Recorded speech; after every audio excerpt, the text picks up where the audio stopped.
Hello বন্ধুরা, কেমন আছেন সবাই? আশা করি সবাই ভালোই আছেন। তো আজকের ব্লগটা এখানে শুরু করলাম। এখন বিকেল 5:30 বাজে। আজকে সারাদিন বেরোয়নি, বাইরে প্রচণ্ড রোদ ছিল। এখন মোটামুটি পরিবেশটা ঠান্ডা, আর সেই জন্যে বেরিয়ে পড়লাম বাড়িতে। তো দেখতে পাচ্ছেন আমি যে বাড়িতে থাকি, আমি দেখাচ্ছি আপনাদেরকে। আমি যে বাড়িটাতে থাকি দেখতে পাচ্ছেন, এখানকার পরিবেশটা খুব মনোরম। আশেপাশে চারিদিকে গাছ আছে, সব সময় একটু ঠান্ডা থাকে। কি খবর তোর? হ্যালো। হ্যালো, এই আমি যে বাড়ির থেকে বাড়ালাম, তোরা কই? শঙ্কর আছে? এইদিকে আয়, আমরা এদিকে যাই। আগেতে থাক।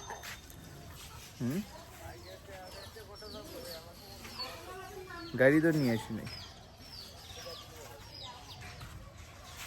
গাড়ি নিয়ে বাড়াবো আবার এখন।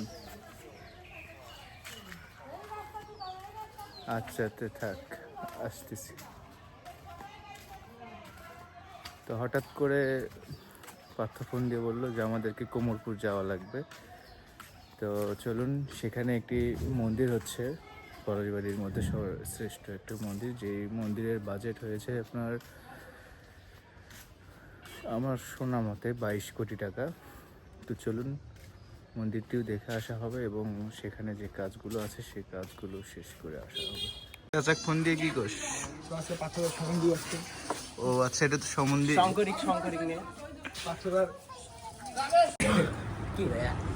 তুমি কি খাচ্ছ? লাল পানি খাচ্ছি ভাইয়া। এই শঙ্কর, তুমি শঙ্কর ড্রিঙ্ক করতেছে আমাদের ব্লগার ভাইয়া। আসলে দেখা যাচ্ছে না, আমার ব্লগার ভাইকে ক্যামেরা ডিটেক্ট করতে পারছে না। কালা তো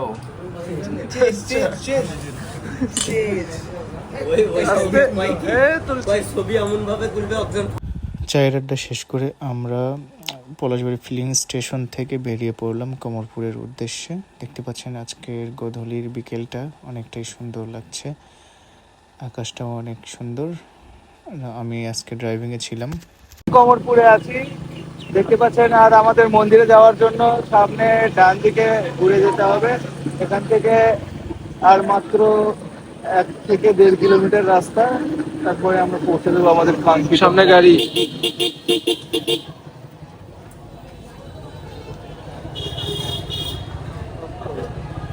আজকে এখানে প্রচণ্ড ভিড়, অনেক মানুষের চাপ। সেই ভিড় পার করে আমরা সামনের দিকে এগিয়ে যাচ্ছি। সামনেই মন্দিরটি, আর মাত্র 50 ফিটের মতো। তো চলুন মন্দিরের ভিতরে যাওয়া যাক। প্রতি রবিবারে এখানে অনুষ্ঠান হয় এবং এখানে প্রসাদ পাওয়ারও ব্যবস্থা আছে। তো আমরা সামনের দিকে এগিয়ে যাচ্ছি এবং আজকে দেখতে পাচ্ছি প্রবেশপথটাও অনেক সুন্দরভাবে সাজিয়েছে। ভ্যান এবং অটো মানুষগুলোর জন্য প্রচুর চাপ। রাস্তার জন্য দেখতে পাচ্ছেন সুন্দর একটি পরিবেশ তৈরি করা হয়েছে। খালের ওপর দিয়ে ব্রিজ তৈরি করা হয়েছে ওই পাশে যাওয়ার জন্য। এবং ঢুকতেই প্রথমে আমরা দেখতে পাবো হাতের ডান পাশে তাদের কমিটির অফিস এবং মা কালীর মন্দির তৈরি হচ্ছে। এখন প্রতি রবিবারে এখানে এত পরিমাণ মানুষ হয় যেটা ভাবা যায় না। আমি তো প্রথমে অবাক যে পলাশবাড়িতেও এত হিন্দু মানুষ আছে। সমাগম আজকে দেখতে পাচ্ছেন।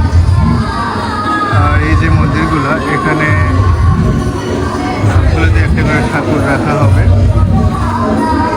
দেখুন শিব ঠাকুরটিকে কত সুন্দরভাবে ফুটিয়ে তুলেছে। বাংলাদেশে এরকম কারিগর পাওয়াই দুষ্কর। এবং এখানে আমরা সবাই মিলে দেখছি মন্দিরের আশেপাশে নতুন কাজ হচ্ছে। এখানে আমার দেখা শ্রেষ্ঠ আইডিয়াটি হলো এটি, কালী মন্দির। সেখানে উঠতে গেলে সবাইকে অটোমেটিক জলের মাধ্যমে পা ধুয়ে উঠতে হচ্ছে। এটা আসলে অনেকটা সুন্দর। এলাকার ছেলেপেলেরা অনেক পরিশ্রম করে এখানে, যেমন খাবার দেওয়া এবং অন্যান্য স্বেচ্ছাসেবী কাজগুলো করার পাশাপাশি এখানে ধর্মীয় গানের সাথে তারা আনন্দ করছে, একটু নাচানাচি। দেখুন তারা অনেক এনজয় করে এখানে। আর এই এলাকাটা এখন অনেকটাই সমৃদ্ধি হয়ে উঠছে। সামনের দিকে এখানে মেলার যে দোকানগুলো সেগুলো আছে। আসলে জায়গাটা অনেক বড় এবং তারা আরও জায়গা কিনে নিচ্ছে, আশেপাশে যদি কেউ বিক্রি করে তাহলে সেগুলো এই মন্দিরের নামে কিনে নিচ্ছে। দেখতে পাচ্ছেন এখানে একটি সামনে সুইমিং পুল আছে এবং তার উপরে সুন্দর করে একটা খাঁচার মতো তৈরি করা হয়েছে যেখানে বসে থাকা যায়। আর আজকে মন্দিরের চারিপাশে শুধু মানুষ আর মানুষ।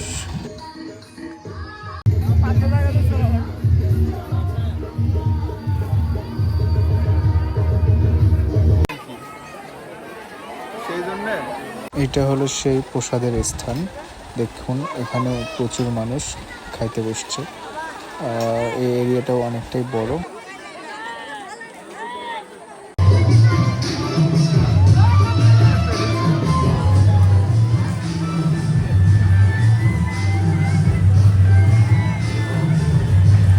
বাংলাদেশে মানে পলাশবাড়িতেও অথেন্টিক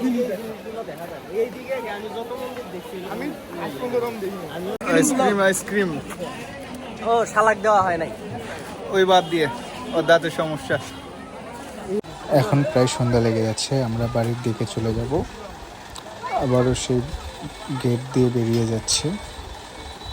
চলুন, এবং সামনে গিয়ে ব্রিজের নিচে পার্থ আজকে চটপটি এবং ফুচকা খাওয়ানোর কথা।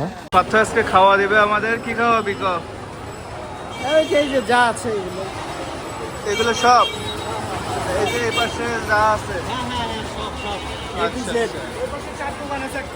আচ্ছা আচ্ছা, আমাদের সাথে আছে আজকে। তাহলে বাজেট কত? একটা গরিব মানুষ আছে আমাদের সাথে, যে হাফ প্যান্ট পরা, হাফ প্যান্ট না? হাফ প্যান্ট পরা গরিব মানুষ। পাত্রটা সমন্দিরে নাও। এই পার্থর তরফ থেকে আবিদান বানাইছে সবগুলো হে তুই ফুল করতেছিস যে সবগুলো ফুল ফুল হবে, ঠিক আছে? এই ফুচকাওয়ালা দাদা কথা কম শুনে।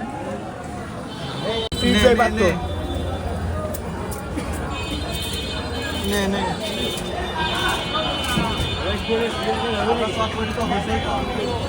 চটপটি এখন মাখা খাওয়া দাওয়া হবে।